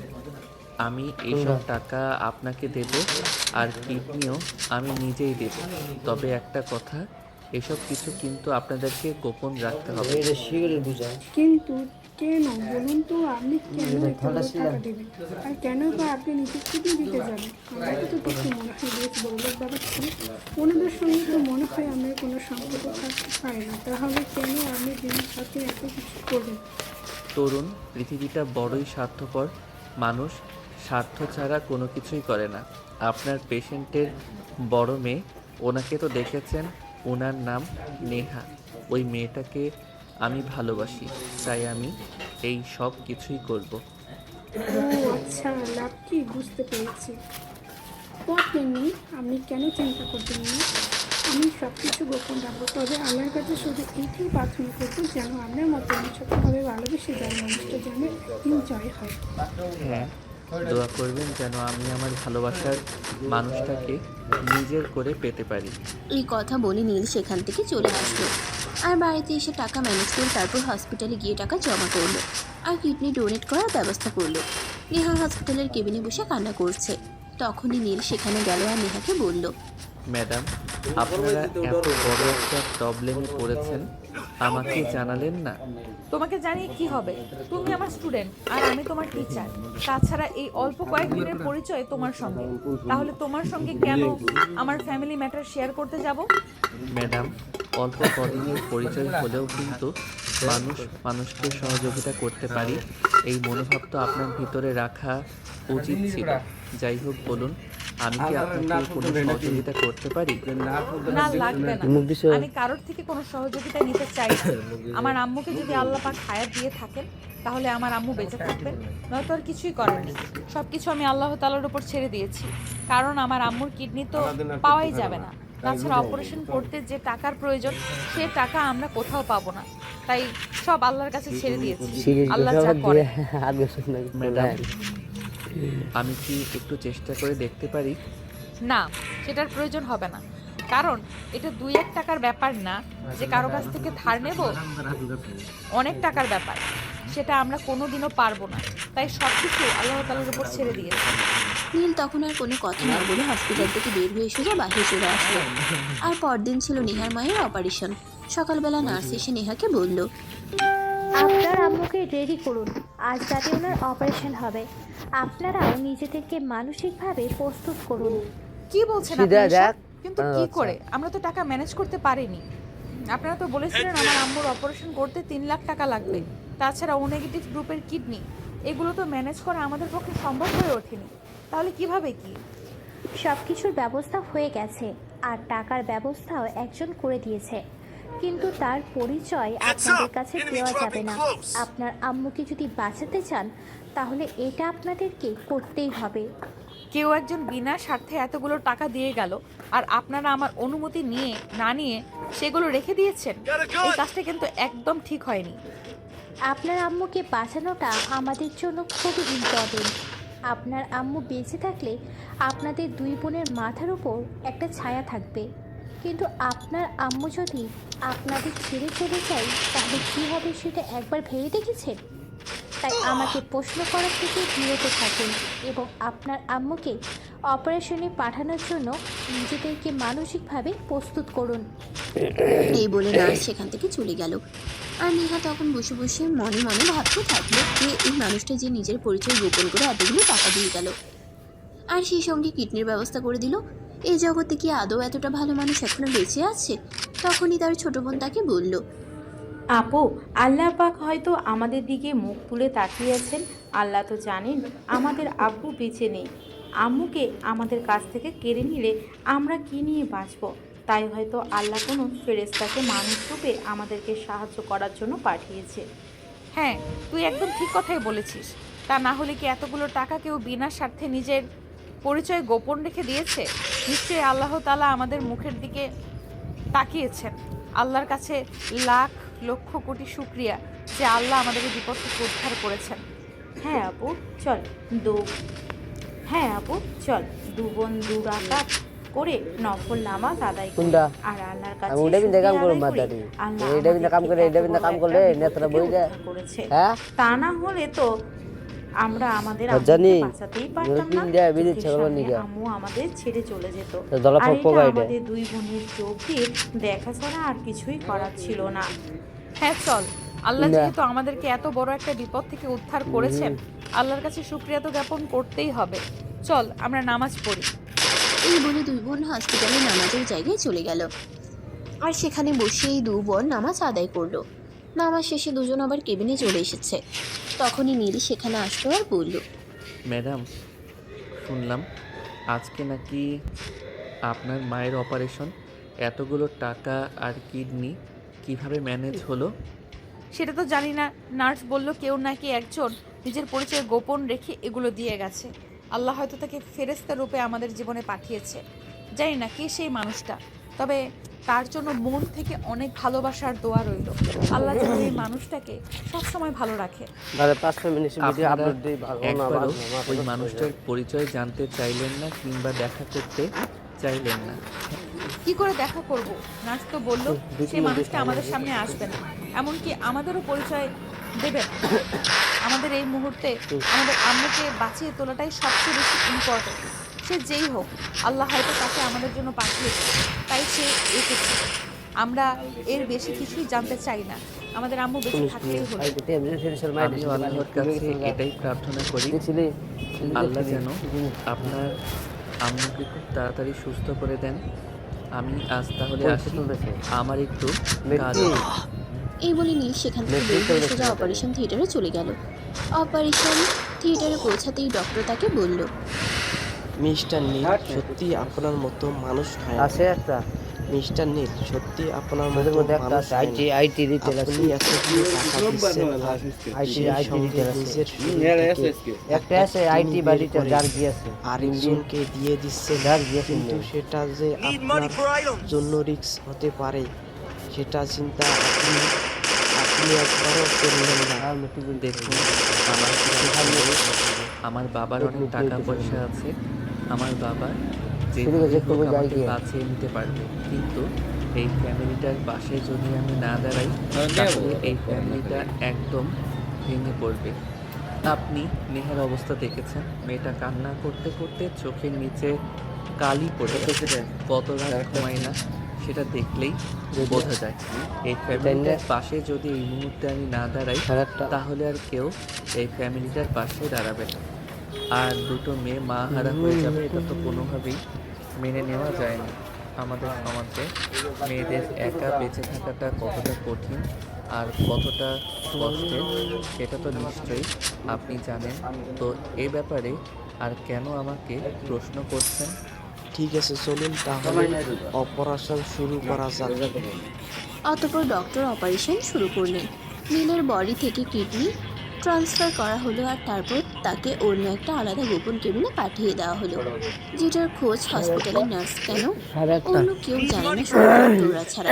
অপরদিকে সেই একই অপারেশন থিয়েটারে 10 মিনিট পর নেহার আম্মুকে নিয়ে আসা হলো এবং অপারেশন করে মূল বডিতে কিডনি প্রতিস্থাপন করা হলো। আজ 10 দিন হলো নীল বাড়িতে নেই। তার খোঁজ শুধু তার ছোট বোন রিমি ছাড়া অন্য কেউ জানে না। মাঝে মধ্যে হসপিটালে তার ভাইয়ের সঙ্গে দেখা করতে আসে, কিন্তু ফ্যামিলির মানুষ জানতে চাইলে সে কিছুই বলে না। তার ফ্যামিলির মানুষজন এখন প্রায় পাগলের মতো হয়ে গেছে। ভাইয়া, এখন তো তুই মোটামুটি সুস্থ। ডাক্তারের সঙ্গে কথা বলেছিলাম, ডাক্তার বললো তোকে আগামীকাল বাসায় নিয়ে যাওয়া যাবে। হ্যাঁ ডক্টর আমাকে বলেছে আমি চাইলে আগামীকাল বাড়ি ফিরে যেতে পারি, কিন্তু নেহার আম্মুর এখন কি অবস্থা সেটা তো জানা গেল না। আজ ডক্টর আসুক, ডক্টরের কাছে আমি নেহার আম্মুর ব্যাপারে জিজ্ঞাসা করব। ভাইয়া, তুই কেন এরকমটা করতে গেলি? আমি জানতে পারলে কতটা কষ্ট হবে তুই জানিস? তোর সঙ্গে দুষ্টুমি ফাজলামি করে ঠিক আছে, কিন্তু আব্বু আম্মু আর তোকে কতটা ভালোবাসে তুই সেটা বুঝতে পারবি না। আব্বু যদি তোর এই অপারেশনের কথা জানতে পারে তাহলে আমি নিশ্চিত আব্বু হার্ট ফেল করবে। তাহলে তুই কেন আছিস? তুই তো আমার বোন, আমি তো সব কিছু তোকে জানি। এসব কথা যেটা জানিস ক্ষতিকর হবে সেটা কেন তুই করতে যাবি? তাই বলে তুই নিজের জীবনের এটা থেকে কল্পনা করতে পারি। আচ্ছা, আমি এখন বাসায় যাই তাহলে। এই কথা বলে রিমি হসপিটাল থেকে বাসায় চলে আসলো। তার আম্মুর মুখের দিকে তাকানো যাচ্ছে না। একমাত্র ছেলে হারানোর শোকে তিনি পাগল প্রায় অবস্থা। চোখে নিচে কালি পড়ে গেছে। বিগত 10 দিনের একটা রাতের জন্যও তিনি ঘুমাননি। রিমি, আমি তো ব্যাপারটা বুঝতে পারছি না, তুই কি করে এত স্বাভাবিক আছিস? যেটা আমার কাছে বলতো শুনি সেটা আমার কাছে বলতো শুনি। আমার ছেলেটা চলে গেছে, এত কিছু বুঝি তোর, আমার ছেলেটা চলে গেছে এত বুঝি তোর অনেক সুবিধা হয়ে গেছে, তাই না? আম্মু, বিষয়টা ওরকম নয়। তোমার ছেলের ছোট বাচ্চা নয় যে হারিয়ে যাবে, তোমার ছেলে নিশ্চিন্তে ফিরে আসবে। তারপর রিমি সেখানে আর না দাঁড়িয়ে সোজা নিজের রুমে চলে গেল, কারণ এরপর তার আম্মু তাকে পিড়াপিড়ি শুরু করবে। আর তারপর যদি সে মুখ ফসকে সত্যি কথা বলে ফেলে তখন কি হবে? অপরদিকে সেদিন ডক্টর রাজ যখন নীলের সঙ্গে দেখা করতে আসলেন, তখন নীল ডক্টর রাজের কাছে নেহার আম্মুর অবস্থা জানতে চাইলে তখন রাজ তাকে বলল, নেহার আম্মুর অবস্থা ভালো, আমি আজ তাকে হসপিটাল থেকে রিলিজ করে দিয়েছি। নেহা তাকে নিয়ে বাসায় চলে গেছে, কিন্তু বাসায় যাওয়ার পর ওনারও বেশ কিছু ওষুধ লাগবে, যেগুলোর দাম প্রায় 40,000 টাকার মতো। আমি জানি না নেহাকে এগুলো কি করে ম্যানেজ করবে। এই নিন আমার এটিএম কার্ড আর এই নিন পাসওয়ার্ড। এখান থেকে 50,000 টাকা নেহাকে দিয়ে দিবেন, যাতে তার আম্মুর ওষুধের আর কোনো সমস্যা না হয়। আর নেহাকে বলে দিবেন ওষুধ কেনার পর যে টাকাটা থাকে ওটা দিয়ে তাদের তোমার মতো ছেলে আমি সত্যিই দেখিনি। কেউ কাউকে এতটা ভালোবাসতে পারে এটা তোমাকে না দেখলে আমি সত্যি বুঝতে পারতাম না। কিন্তু আমার একটা বিষয় খটকা লাগছে, কেন তুমি এত কিছু করছো আর কেনই বা নিজেকে গোপন রেখে করছো? কেন নেহাকে সরাসরি সবকিছু বলে দিচ্ছ না কেন? তার কারণ শুধু একটাই, আমি যদি নেহাকে জানিয়ে এইসব কিছু করতাম, নেহা আমার কাছ থেকে এগুলো নিত না। আর সেটার আম্মুকে হারিয়ে ফেলতো। তখন সেটা আমি সহ্য করতে পারতাম না, তাই আমি যা কিছু করছি সবকিছু গোপন রেখে করছি। আর কোনো অনেক শুভকামনা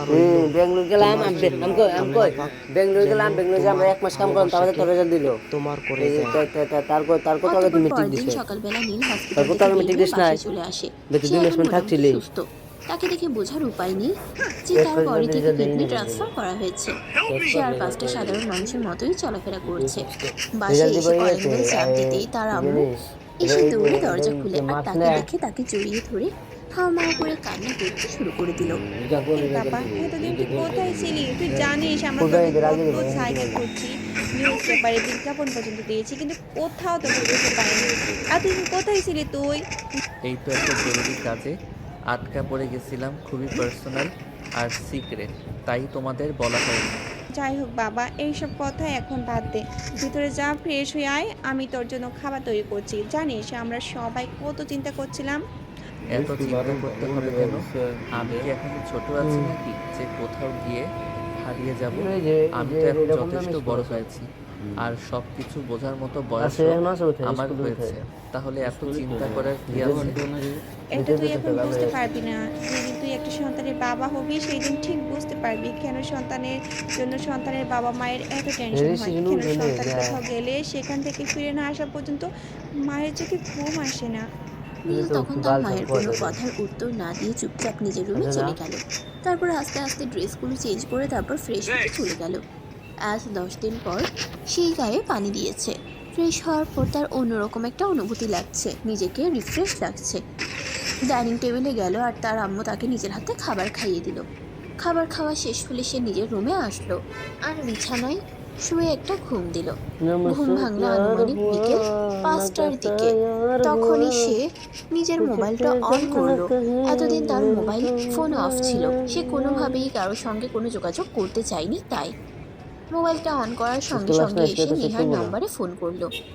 আসসালামু আলাইকুম ম্যাডাম, কি অবস্থা, কেমন আছেন? ওয়ালাইকুম আসসালাম।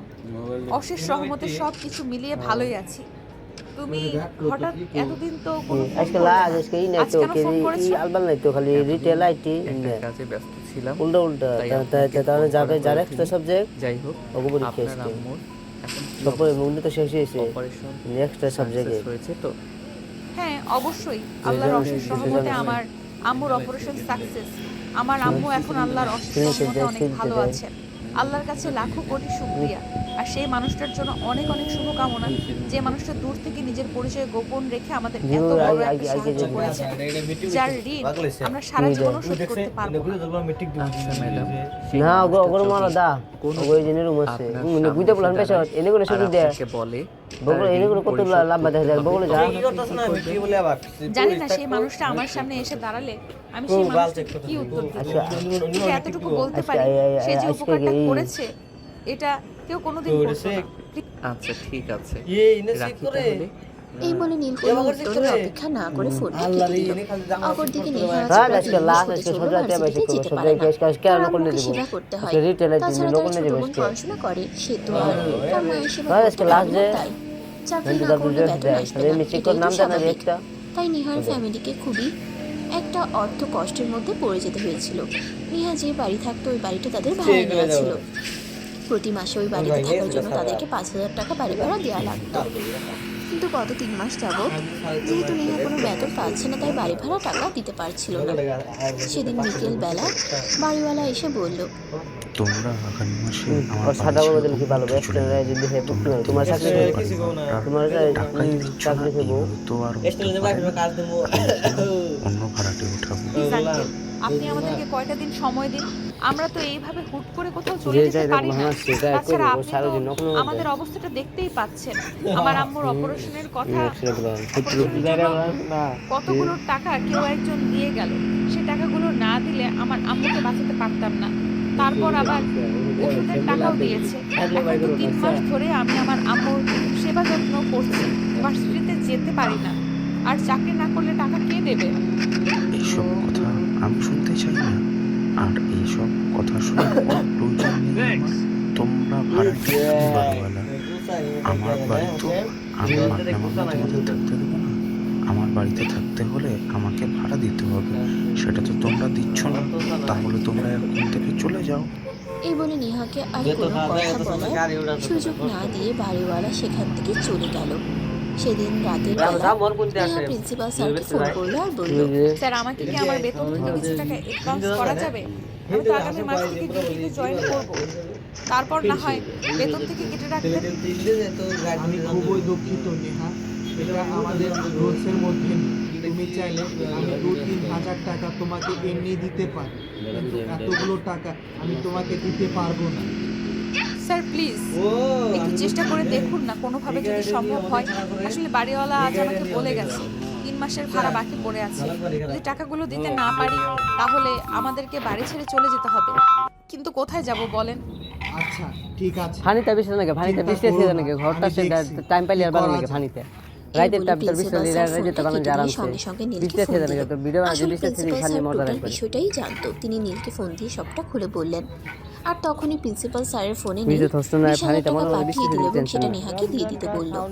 নীলের সঙ্গে কথা বলা শেষ হলে প্রিন্সিপাল স্যার আবার নেহাকে ফোন করলো।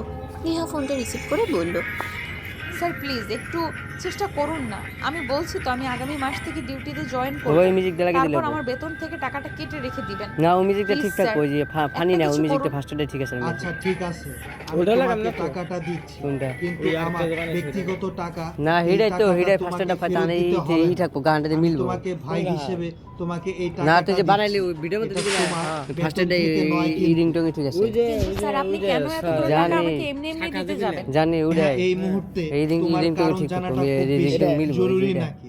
টাকাটা খুব ফার্স্টে বেশি জরুরি নিয়ে বলো তো দিলে মিলবো না শুনি। তো তাহলে ফানি আমি দিছে তো যে এই মুহূর্তে টাকাটাই ফানি দিছে আমার তো এই যে মুহূর্তে মিলে টাকাটাই মিলে যায় খুব বেশি প্রয়োজন।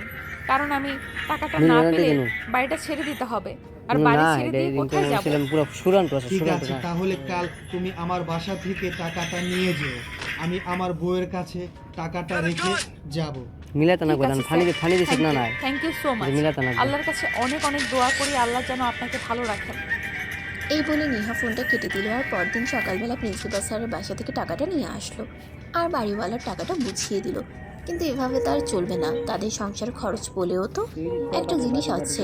নেহা এগুলো নিয়ে চিন্তা করছিল, তখনই হঠাৎ তার ছোট বোন সেখানে আসলো আর তাকে বলল, আপু আগামীকাল আমার কলেজের সেমিস্টার ফি দিতে হবে, তা না হলে আমাকে কলেজ থেকে বের করে দিবে। এখন কি করব বল? আমার মাথাটা একদম খারাপ হয়ে গেছে। কি করব আমি কিছুই ভেবে পাচ্ছি না। এই তো সবে প্রিন্সিপাল স্যারের কাছ থেকে কিছু টাকা নিয়ে আসলাম, সেগুলো বাড়ি ভাড়া দিয়ে এসেছি। এখন আবার তোর কলেজের সেমিস্টার ফি আমি কোথা থেকে দেবো? আপু তুই তো পড়াশোনা করেছিস, জানিস পড়াশোনা সম্পর্কে। এখন যদি আমি কলেজের সেমিস্টার ফি দিতে না পারি তাহলে আমাকে সত্যি সত্যি নাকি কলেজ থেকে বের করে দিবে। নেক্সট 1 ঘন্টা ভিডিও কোডা ভিডিও আচ্ছা ঠিক আছে, তুই যা আমি দেখছি কি করা যায়। আমাকে বেশি প্যারা দিস না, এখন আর আমার মাথা কাজ করছে না। এই কথা বলে নেহা সেখান থেকে উঠে নিজের রুমে চলে গেল। পরের দিন রিয়া কলেজে যাচ্ছিল, তখনই হঠাৎ রাস্তায় নীলের সঙ্গে দেখা হয়। নীল যেহেতু নেহার কাছে টিউশন পড়তেছে, তো তাই রিয়া নীলকে চিনত। নীলকে দেখতে এসে দাঁড়ালো। আসসালামু আলাইকুম ভাইয়া, কি অবস্থা, কেমন আছেন? আপনাকে তো অনেকদিন ধরে দেখাই যায় না। আসলে একটা ঝামেলায় পড়ে গেছিলাম, এরকম বিট মেরা হয় তাই না তোমাদের গুলো কি আহে অবস্থা বলো শুনি। তোমার আম্মু কেমন আছে? এই তো ভালোই, আপনি কেমন আছেন? এই তো আলহামদুলিল্লাহ ভালো আছি ম্যাডাম। কবে থেকে ভার্সিটি যাবে বলতে পারো? আপু মনে হয় 1 তারিখ থেকে ভার্সিটি যাবে। আম্মুর শরীর এখন মোটামুটি সুস্থ। তারপর দুজনে পাশেই একটা চায়ের দোকানে বসে চা খেতে লাগলো আর গল্প করতে থাকলেও তখনই হঠাৎ কলেজের সেমিস্টার ফি এর ব্যাপারে রিয়া নীলকে বলে ফেলে। আর সেটা শুনে নীল বলে, এটা তুমি আমাকে বলনি কেন? আমাকে বললেই তো সমস্যাটার সমাধান হয়ে যেত। কত টাকা তোমার সেমিস্টার ফি? অনেক টাকা ভাইয়া, পুরো 22,000 টাকা। এতগুলো টাকা কোথায় পাবো ভেবে পাচ্ছি না। আপুকে বলেছিলাম তো আপু তো আমাকে উল্টে আরো মেজাজ দেখালো। ঠিক আছে, সমস্যা নেই। আমি কাল তোমার কলেজে গিয়ে তোমার সেমিস্টার ফি দিয়ে আসবো। তবে হ্যাঁ, এই কথা কিন্তু তোমার আপু যেন কোনোভাবে জানতে না পারে। তোমার আপু জানতে পারলে কিন্তু তোমার খবর আছে বলে দিলাম। ভাইয়া আপনি কেন দিবেন? আর আপু তো এটা তুমি সেটা কোন যে মারি দেনা থেকে করবে, তুই আমি এতগুলো টাকা কোথায় পেলাম? তখন আমি আপুকে কি উত্তর দিব? তুমি বলবে তুমি প্রিন্সিপালের সঙ্গে কথা বলেছিলে, তাই প্রিন্সিপাল তোমার এই টাকাগুলো মাফ করে দিয়েছে। ব্যাস এইটুকুই। কিন্তু ভাইয়া আপনি তো আমার আপুকে খুব ভালো করে চিনেন। আমার আপু অতটাও সহজ নয়। আপনি যতটা সহজ করে বলছেন তাকে এতটা সহজে বুঝিয়ে দেওয়া যাবে? এত চিন্তা করো না, যা হয় সেটা পরে দেখা যাবে। এখন তোমাকে আমি যেটা বলছি সেটাই করো। এরপর দুজনে কথা বলা শেষ করে বাসায় চলে গেলে পরের দিন নীল ভার্সিটিতে গিয়ে রিয়ার সেমিস্টার ফি দিয়ে দিল। এরপর চলে গেল 1 সপ্তাহ। হঠাৎ একদিন নেহা ড্রয়িং রুমে বসেছিল, তখনই সে রিয়াকে ডেকে নিল আর বলল, কিরে, তুই সেদিন আমাকে বললি তোর সেমিস্টার ফি দিতে না পারলে তোকে কলেজ থেকে বের করে দেওয়া হবে, কিন্তু এরপর তো তুই কিছুই বললি না। আসলে আপু, আমি তো জানি তুই টাকাটা ম্যানেজ করতে পারবি না, তাই আমি প্রিন্সিপাল স্যারকে অনেক রিকোয়েস্ট করে বুঝিয়ে বললাম।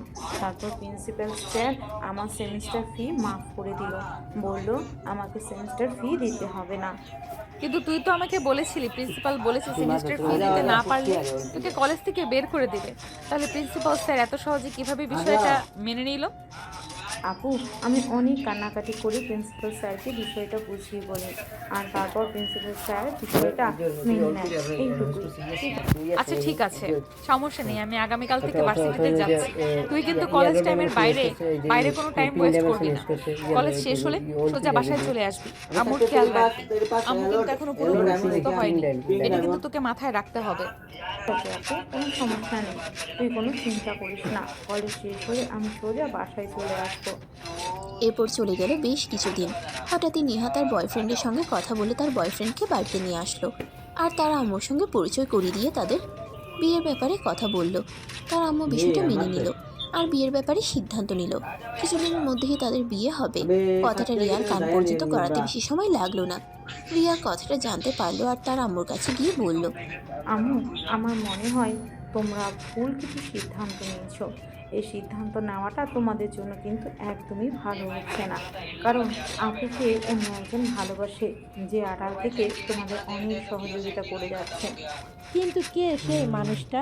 কেন সে আমাদের সামনে আসে না? কারণ আপু তাকে পছন্দ করে না, তাই। তাছাড়া সে আপুর স্টুডেন্ট, আপুর চাইতে বয়সে ছোট।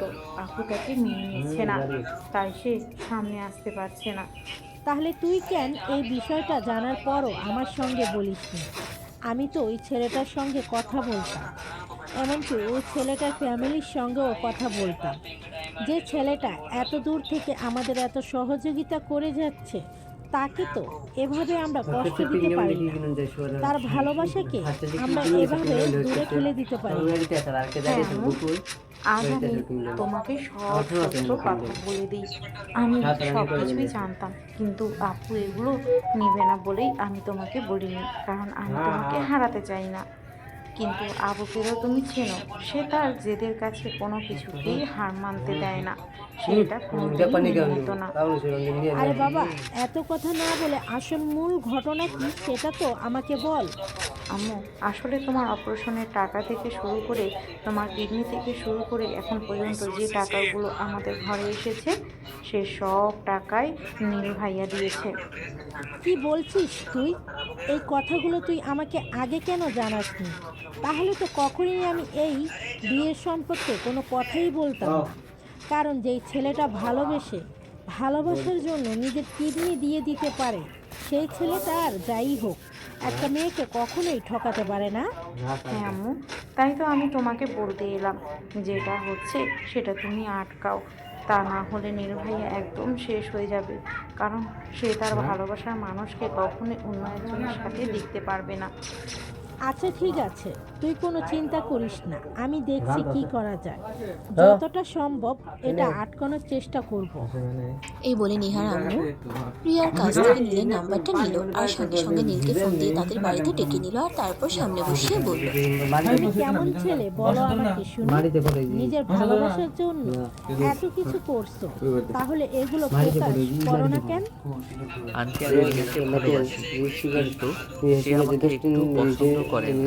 আমি যদি আপনাদের এই সহযোগিতাগুলো না করতাম তাহলে হয়তো আপনার অপারেশনটা হতো না, কিন্তু আমি যদি জানিয়ে করতাম এগুলো, তাহলে নেহা কোনোদিনও আমার কাছ থেকে এগুলো নিত না।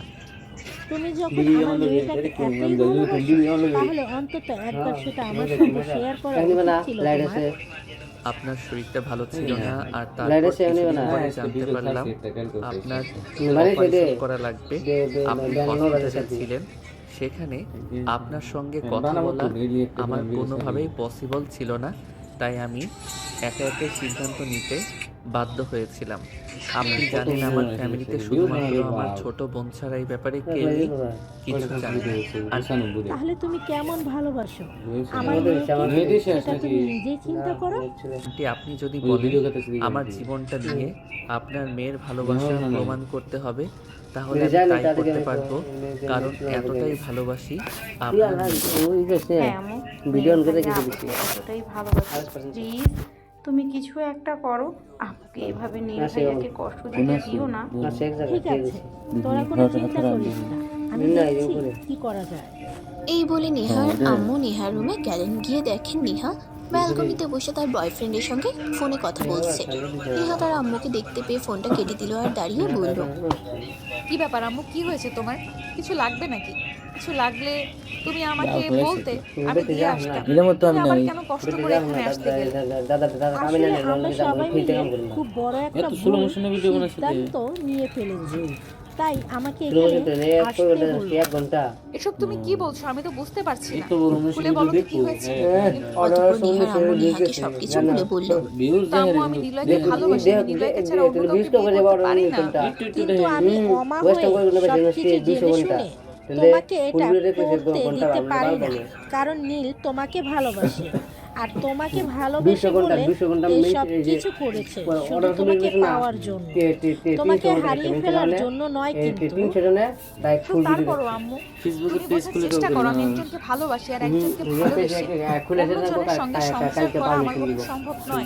তাছাড়া ছেলেটা আমার চাইতে বয়সে ছোট, ওই ছেলেটাকে আমি কি করে বিয়ে করতে পারি? ভালোবাসা, টাকা পয়সা, অর্থ সম্পদ কখনোই বাধা হয়ে দাঁড়ায় না। ভালোবাসার জন্য শুধু সুন্দর দুটি মন প্রয়োজন, যে দুটি মন দুজনকে চোখ বুজে ভরসা করতে পারে। তাহলে এখন আমি কি করব আম্মু? তুমি আমাকে কি করতে বলছো? তোমাকে কিছুই করতে হবে না, তুমি আমার মেয়ে। আমি চাই না তুমি কারো কাছে ছোট হও, যা করতে হয় আমিই করব। তুমি শুধু তোমার স্কিমটা চেঞ্জ করে ফেলো, তাহলেই হবে। এই বলে নেহার আম্মু নেহার রুম থেকে বের হয়ে নিজের রুমে চলে গেল। আর সঙ্গে সঙ্গে নেহার বয়ফ্রেন্ড নিলয়কে ফোন করে সব কিছু খুলে বলল। নিলয় তখন সব কিছু শুনে সবটা মেনে নিল। আর তারপর নেহার আম্মু নীলকে ফোন দিয়ে বলল, তোমার সব সমস্যা সমাধান হয়ে গেছে, এবার তুমি তোমার বউকে কবে নিতে আসবে সেটা বলো শুনি। আপনি বললে আমি এখনই আসতে পারি। কিন্তু তোমার ফ্যামিলি, তুমি তো বলেছিলে তোমার ফ্যামিলির মানুষ কিছুই জানে না এ ব্যাপারে। তোমার ফ্যামিলি কি এটা মেনে নিবে? আমি যখন বিয়ে করে বউ নিয়ে বাড়িতে আসবো তখন ফ্যামিলির ইচ্ছা হলে মেনে নেবে, না হলে নাই। আমার বউকে নিয়ে আমি থাকবো, আমার ফ্যামিলি নয়। এই কথা বলার সঙ্গে সঙ্গে নীল বাসা থেকে বাইক নিয়ে বের হয়ে গেল। আর কিছুক্ষণের মধ্যেই নেহার বাসার সামনে পৌঁছে গেল। বাসার সামনে এসে কলিং বেল চাপ দিতেই রিয়া এসে দরজা খুলল আর নীলকে দেখে বলল, আরে ভাইয়া, এই অসময়ে আপনি? এখন থেকে দুলাভাই বলবে শালিকা। আমি তোমার বোনকে নিয়ে যেতে এসেছি, আর এখান থেকে সোজা কাজী অফিসে চলে যাব, তারপর বিয়ে করে বাড়িতে নিয়ে যাব। সত্যি বলছেন দুলাভাই? দারুণ। আমি ফ্রিজ থেকে মিষ্টি নিয়ে আসি। খুশির খবর শুনলে আগে মিষ্টি মুখ করতে হয়। 1 মিনিট ওয়েট করুন, আমি এক্ষুনি আসছি। এই কথা বলে রিয়া দৌড়ে বাসার ভিতরে চলে গেলে তারপর ফ্রিজ থেকে মিষ্টি এনে নীলকে খাইয়ে দিল আর নীলও রিয়াকে খাইয়ে দিল। তারপর নীল আর রিয়া দুজনেই ভিতরে চলে গেল। নীল ভিতরে গিয়ে সোজা নেহার রুমে চলে গেল আর রিয়া বাইরে দাঁড়িয়ে অপেক্ষা করছিল কি হয় সেটা দেখার জন্য। নেহা তখন ব্যালকনিতে বসে আনমনে কিছু একটা ভাবছিল। নীল হঠাৎ সেখানে উপস্থিত হয়। নেহা অনেকটা বিস্মিত হয় আর নীলকে জিজ্ঞাসা করে, কি ব্যাপার, তুমি হঠাৎ এখানে কেন? শ্বশুর বাড়িতে আসতে সময় লাগে নাকি? যখন ইচ্ছে তখন আসা যায়। মানে এটা আবার শ্বশুরবাড়ি হলো কবে থেকে তোমার? আমি তো তোমাকে বিয়েই করিনি। করনি তো কি হয়েছে? এই যে আমি তোমাকে নিতে এলাম, এখান থেকে সোজা কাজী অফিস আর তারপর তোমার শ্বশুর বাড়ি। এখন চলো আমার সঙ্গে। কিন্তু নীল, আমার খুব ভয় করছে। আমাকে বিয়ে করলে সমাজের মানুষের সামনে তুমি মুখ দেখাবে কি করে? সবাই তোমাকে ছোট করে কথা বলবে আর আমাকে বলবে আমি তোমার বাবার সম্পদ দেখে তোমাকে পটিয়েছি। আমার ভিডিও বানাস না, এগুলো আমি মেনে নিতে পারবো না। প্লিজ বোঝার চেষ্টা করো। সমাজে কি বললো না বললো ওটাই বানিয়ে ফেলেছি, খালি খালি ফিল্টার লাগা। আমি শুধু আমার ভালোবাসার মানুষটাকে নিজের করে পেতে চাই। ব্যাস, 1 ঘন্টা ভিডিও মাতাছে, 1 ঘন্টা ভিডিও আমার লাগে, আমার হপাই 30 মিনিট, 1 ঘন্টা ভিডিও যাবো না সেটা আবার কখন 15 মিনিট বললাম? হবো। আমি তো তোমার সঙ্গে যেতেই চাই, কিন্তু তারপর যদি তোমার ফ্যামিলির মানুষ মেনে না নেয়, এই যে সাইডে করেছে কাকে তুই এরকম খেলা বলছো? তুই এরকম মিনে আমাকে হ্যাঁ হ্যাঁ আমার বিয়ে জেনিলাম এত চিন্তা কেন লাগিয়ে দিছি থাক দেখ পার দে বলো তো? চলো, আমার খেলতে হবে না। বালে তারপর আমার যা একলাই হবে সামনে নেব। তোমাকে চিন্তা করতে তুই যদি বলিনি। বসো মাদারছে আমি বসছি এইভাবে আমার তো আমি তুই আমার একটা সাথে একবার। লাল তুই না এটা বেশি পরবো আর আমার কেন জামাই এটা আমার? সেও একটা লাল হ্যাঁ? শেরওয়ানি পরবে। বলে তোর না অনেক আনন্দ 60 প্লাস কেছে তোর উল্লাস বুয়ে নিয়ে করে 60 প্লাস কেছে সবাইকে নাকি বুয়া নেই তো সমস্যা নেই মহারানী, আমি বুয়া তো আপনার নিছিলাম নি। ইচ্ছা পূরণ হাত তো করব। কোন জন কোন তবে আর বলতাছ বুয়া নেই না বুয়া সারা রে 60 প্লাস আজ কেছে তুলে সেটা আমো 60 প্লাস করা সম্ভব নয়। আজ আমি যা আপনাকে দেখ বিয়ে করে মরে বাড়িতে কান নিয়ে নিয়ে যাব। চাই ওই তারপর আমার আব্বু নিজেই আপনার মতো সুন্দরী লক্ষ্মী গুণবতী একটা বৌমা পেয়ে নিজেই সবকিছুর আয়োজন করবে। আমাকে কিছুই কি বানাবো করতে দাদা? হবে না কষ্ট করে। ঠিক আছে চলো তাহলে। এই বলে নীল আর নেহা দুজনেই রুম থেকে বের হচ্ছিল। তখনই রিয়া এসে সামনে দাঁড়ালো আর তার বোনকে বলল, কি ব্যাপার আপু, শ্বশুরবাড়ি চলে যাচ্ছিস? একবারও বলে গেলি না? তোর তো দেবো আমি যাবো না তোদের বাড়িতে। আমার ভাই নেই তো কি হয়েছে শালিয়াদি ঘরওয়ালি, আমার বউ এর চাইতে আমার সব কিছুর উপর তোমার অধিকারটা কিন্তু সবার উপরে, এটা ভুলে যেও না। ও তাই নাকি? আমি বিয়ে করতে না করতেই তোমার শালি হয়ে গেল? ঠিক আছে তাহলে ওকে নিয়েই যাও। তো আমাকে চাইতে আরো বেশি সুন্দর, ওকেই বিয়ে করো। ধুর যা, আমি আবার সেটা কখন বললাম? আমার বউ সবচাইতে বেশি সুন্দরী, আমার দেখা পৃথিবীতে শ্রেষ্ঠ নারী। আমার বউয়ের সঙ্গে কারোর তুলনা হয় না।